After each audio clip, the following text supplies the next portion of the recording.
উৎসবের ছবি আজকে রাজ্য জুড়ে একেবারে কলকাতার ছবি দেখছেন। ব্রিগেডের আশপাশ কিন্তু ইতিমধ্যেই গেরুয়া ঝড় সেখানে শুরু হয়ে গিয়েছে। একদিকে ছৌ নাচ হচ্ছে, অন্যদিকে আদিবাসী নৃত্য হচ্ছে, তার পাশাপাশি কীর্তনও কিন্তু শুরু হয়ে গিয়েছে খোল করতাল বাজিয়ে। শিবাশিস মৌলিক একেবারে ব্রিগেড প্যারেড গ্রাউন্ড থেকে আমাদের সঙ্গে সরাসরি রয়েছেন। ইতিমধ্যেই কিন্তু তারকা খচিত ব্রিগেড প্যারেড গ্রাউন্ড, বারবারই আমরা যে কথা বলছি শিবাশিস, ইতিমধ্যেই বিভিন্ন বিজেপি শাসিত রাজ্যের মুখ্যমন্ত্রীরা তারা কলকাতায় এসে পৌঁছে গিয়েছেন। এখনো পর্যন্ত মূল মঞ্চের প্রস্তুতির ছবিটা একবার দেখাও।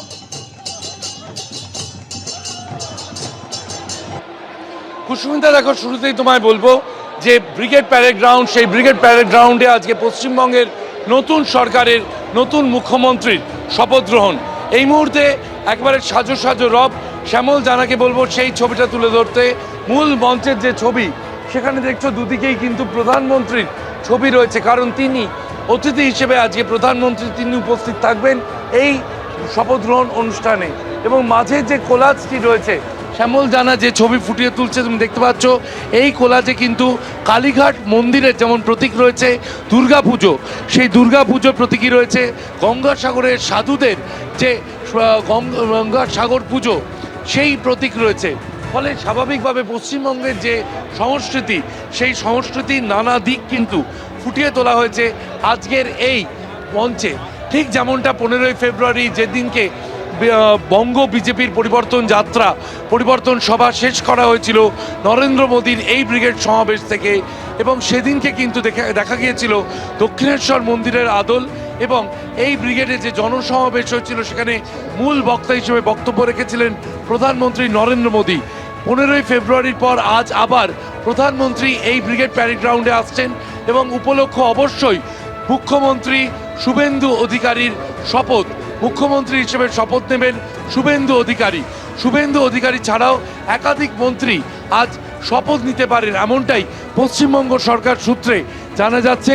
এবং সেক্ষেত্রে আনুমানিক 5 জন মতো আমরা লোকেট চট্টোপাধ্যায়কে দেখতে পাচ্ছি একেবারে শেষ মুহূর্তের প্রস্তুতি তিনি খতিয়ে দেখছেন। অন্যদিকে আপনাদের রাস্তার ছবিটা দেখাই, রেড রোড, যেখানে কাতারে কাতারে মানুষ, বিজেপির সমর্থকরা তারা আসছেন। অনির্বাণ বিশ্বাস আমাদের প্রতিনিধি, সরাসরি সেই ছবি আমাদের দেখাবেন। অনির্বাণ। কুসুমিতা, তুমি দেখতেই পাচ্ছ যে কাতারে কাতারে কিন্তু বিজেপি কর্মী সমর্থক তারা কিন্তু যাচ্ছে ব্রিগেড প্যারেড গ্রাউন্ডের দিকে। তাদের এতদিনকার যে স্বপ্ন, সেই স্বপ্ন অবশেষে পূরণ হয়েছে এবং আজকে বিজেপির মুখ্যমন্ত্রী হিসাবে এবং রাজ্যের নবমতম মুখ্যমন্ত্রী হিসাবে কিন্তু শুভেন্দু অধিকারী তিনি শপথ নিতে চলেছেন। এই মুহূর্তে দেখতেই পাচ্ছ যে হসপিটাল রোডের দিক থেকে সাধারণ মানুষ বা বিজেপি কর্মী সমর্থক তাদেরকে কিন্তু ঢোকানো হচ্ছে। বিভিন্ন জেলা থেকে হাওড়া এবং শিয়ালদা স্টেশনে করে এসে নামছেন এই সমস্ত মানুষজন এবং তারপর পায়ে হেঁটে তারা কিন্তু পৌঁছাচ্ছেন ব্রিগেডে। বিপুল সংখ্যায় মানুষ তারা কিন্তু ভিড় জমাচ্ছেন ব্রিগেডে। এখনো পর্যন্ত কিন্তু প্রায় তিল ধারণের জায়গা নেই। এই মুহূর্তে পিছনের দিকে যতগুলো ফ্ল্যাঙ্ক, সমস্ত ফ্ল্যাঙ্ক কিন্তু ভর্তি হয়ে গেছে, এমনটা কিন্তু পুলিশ সূত্রে খবর।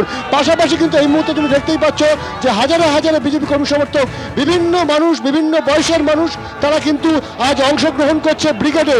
মূলত আজকের যে শপথ অনুষ্ঠান, সেটা কিন্তু একটা ঐতিহাসিক শপথ অনুষ্ঠান বিজেপি কর্মী সমর্থকদের কাছে, কারণ তাদের এত বছরের যে লড়াই, সেই লড়াই শেষে অবশেষে তাদের সরকার গঠিত হচ্ছে এবং শুভেন্দু অধিকারী তিনি মুখ্যমন্ত্রী হিসেবে শপথ দিচ্ছেন। স্বাভাবিকভাবেই মানুষের মধ্যে উচ্ছ্বাস চোখে পড়ার মতো। কুসুম, একেবারে ঐতিহাসিক সেই মুহূর্তের সাক্ষী থাকতেই ইতিমধ্যেই বিজেপির কর্মী সমর্থকরা তারা কিন্তু রওনা হয়েছেন ব্রিগেড প্যারেড গ্রাউন্ডের উদ্দেশ্যে।